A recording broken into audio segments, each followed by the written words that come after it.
Praise the Lord. ஆண்டவராக இயேசு கிறிஸ்து இன்றைக்கு உங்கள் வாழ்க்கையில் ஒரு அற்புதத்தை செய்ய போகிறார். அற்புதம் செய்ய போகிறாரா?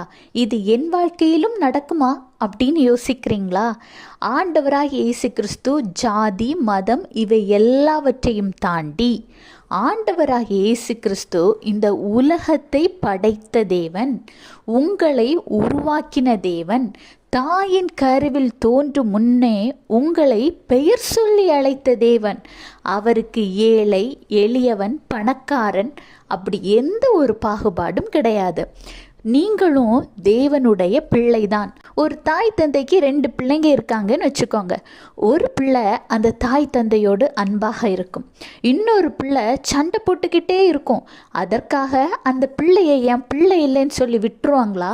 இல்லை அந்த பிள்ளைக்கு ஒரு கஷ்டம் வரும் பொழுது ஓடி போய் என்னன்னு கேட்காம ஒதுங்கி இருந்து தான் பார்ப்பாங்களா? அதே மாதிரி தாங்க ஆண்டவராக இயேசு கிறிஸ்து.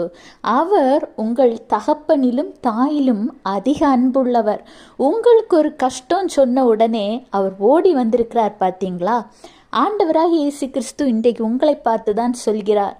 யோபு 5:9, ஆராய்ந்து முடியாத பெரிய காரியங்களையும் எண்ணி முடியாத அதிசயங்களையும் அவர் செய்கிறார். உங்கள் வாழ்க்கையில் தாங்க செய்ய போகிறார்.